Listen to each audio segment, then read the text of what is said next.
welcome to the Dray Way. I'm your host, Drayton, and I'm making the jump from TikTok over to YouTube, and I really don't know exactly what to expect. I don't know what you should expect. I can tell you a little bit about myself. I've been in real estate now since 1975. I've been talking about real estate most of my life, and while I am going to talk about real estate on here, I'm going to be talking about a lot more. I called my show The Dray Way because I'm going to basically be bringing you along in my life, tell you about my life, and tell you about the things that I do on a regular basis. To be honest with you, I don't know what to expect, because this is one of those things that, you know, I didn't go in exactly with a plan of exactly what I was going to do, you know, and I think it's going to be better because of that. I'm going to kind of get my feet under me, get used to doing YouTube. I mean, like I said, I've been doing TikTok for 2 years now. I have about almost 400,000 followers. And I think hopefully a lot of them will come follow me over here, because I think the thing that I'm really excited about on YouTube is that I get to do different things that I would never be able to do on TikTok. So I hope you understand. I'm going to be doing, what do they say, the throw stuff at the bathroom wall and see what sticks. I have a feeling I'm going to be doing exactly that. And I hope you basically join me and come along for the ride, because I'm in Vegas. I'm in Las Vegas, and there are some amazing things to see here. So strap in, come along. I'm going to show you exactly what I got going on here and what I got going on day to day. I'm going to hopefully interest you in some of the things that interest me, like working out, writing, traveling, all those type of things. And I want you guys to come along with me, because let me tell you something. There are some really cool spots in Vegas that you may not know about. And because I've lived here now for, how long have I lived here? Wow, I've lived here 8 years. So now that I've been here for 8 years, I know a little bit about the ins and outs of Vegas. So I definitely want to bring you along with me. Now, when I said I've been in real estate a really long time, I started with March Realty in 1975. And in 1975, I was digging poles on the weekends, and I used to get $5 to dig those poles. So I thought I was rich by the time I was done with that. And then my first big job inside was, you got to remember, there were no computers in 1975, 1976. You wouldn't go to the office and use a computer, so you had to know what houses were for sale, what ones were pending, what ones were sold. So I would pull the information off of this great new invention at the time. It was called a fax machine. Yes, I'm that old. But I would pull the information off the fax machine, and then we had colored pins. Red means it was sold, yellow means it was pending, and green means it was for sale. And I would post them up on the map. We had a big, giant map of Willingboro, New Jersey. And I would put the pin, according to the fax machine and what we got from MLS, on the map. So that was those were my first couple of jobs in the real estate market. I bought my first rental property in 1984. And once I did that, I got kind of hooked. I bought a condo. My grandfather sold me one of his condos down in Florida, and it was just onward and upward from there. So I've been kind of messing around in the real estate industry now for nearly 50 years. And I can tell you one thing. Real estate back then was a whole lot different than how it's looked at today. And the changes that exist today are just too numerous to even name. But it's turned into instead of just a steady 3 to 5% investment, it just seems like in the last 15, 20 years, it's been turned into almost like a gambling thing, almost like a stock. And gambling on it. And, did I buy at the right time? Did I sell at the right time? The next couple of years, I think, are going to be extremely interesting, because This feels like, right now, feels like 2006 to me. It feels like 2006 to me because it just seems like everyone's talking real estate. Real estate can never go down. Real estate's just going to keep going up. Real estate this, real estate that. You know, there's just too many people trying to make a living in real estate. And that's kind of what's gotten things, I think, really messed up. And that's why you had this whole thing with NAR and their settlement.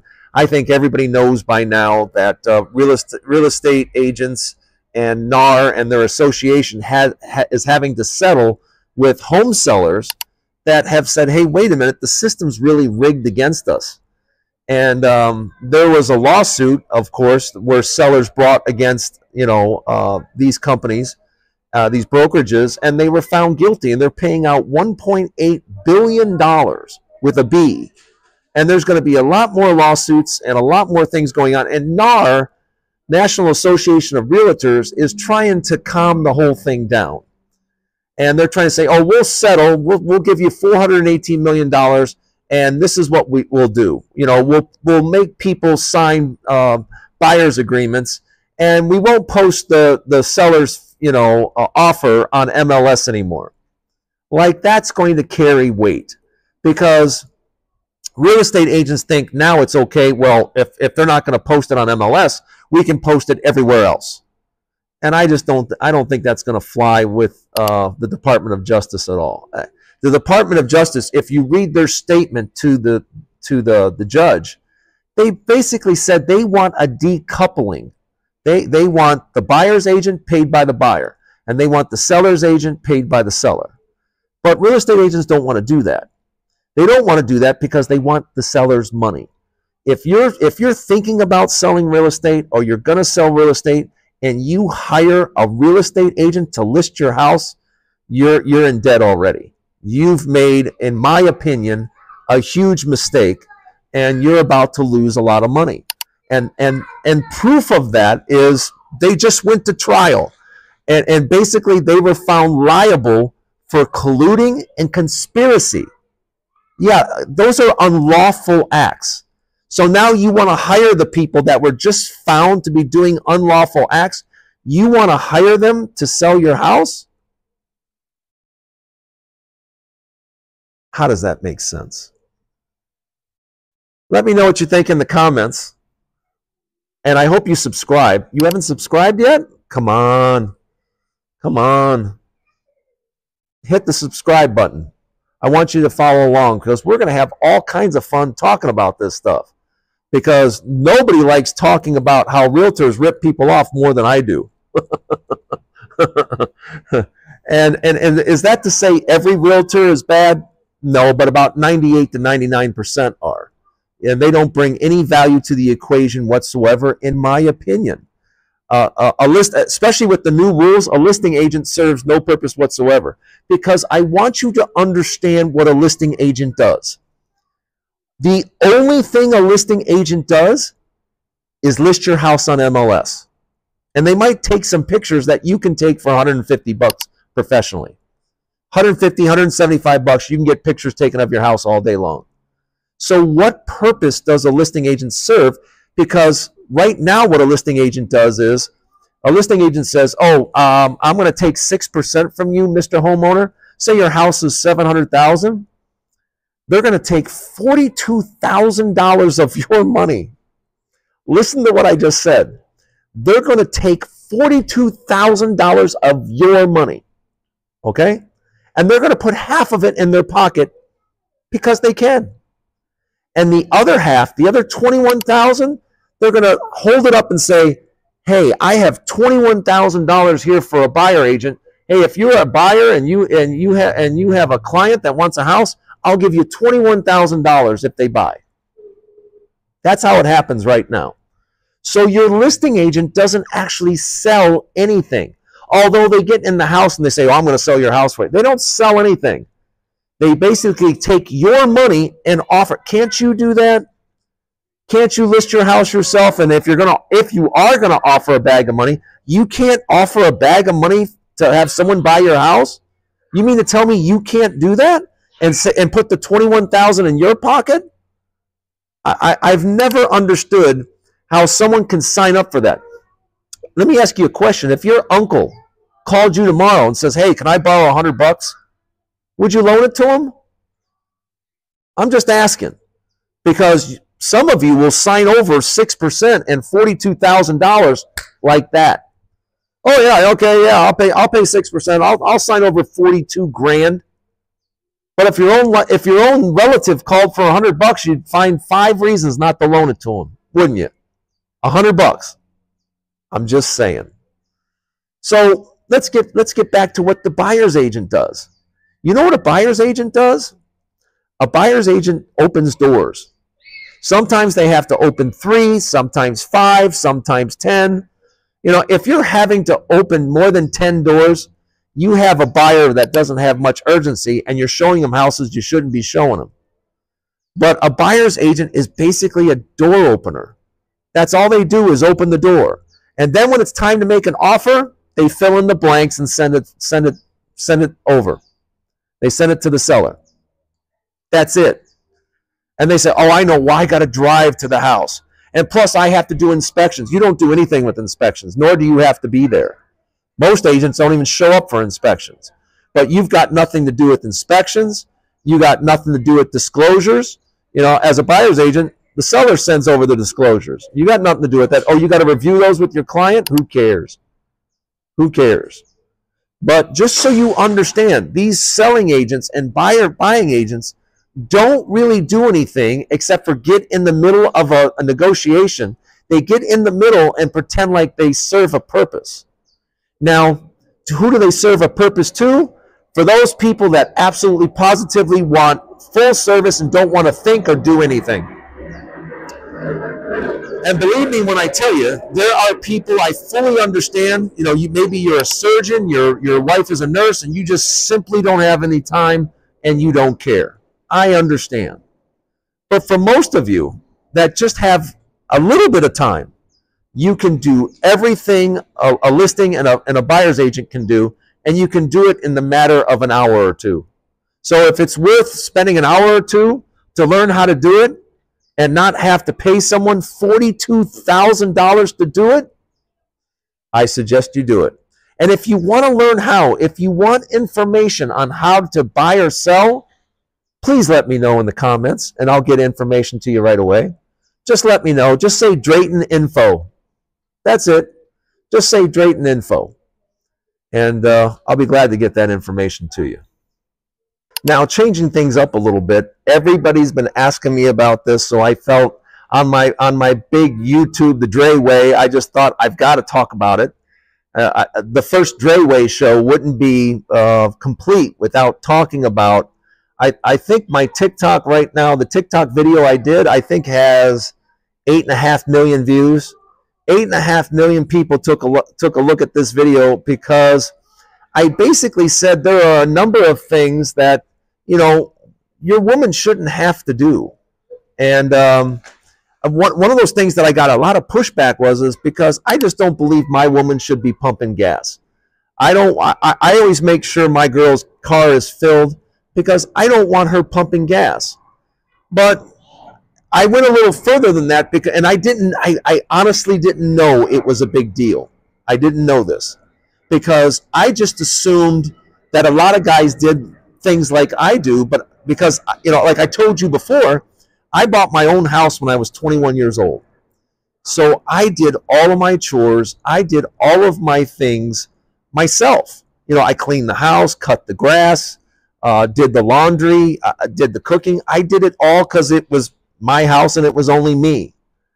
And when I got married, at no point did I think to myself, oh, man, it's a good thing I'm married because now I can push half my chores onto her. I never felt that way. I never thought like that. It didn't even make sense to me. Because to me, having a wife or a partner, you know, I want her to be the best she can be.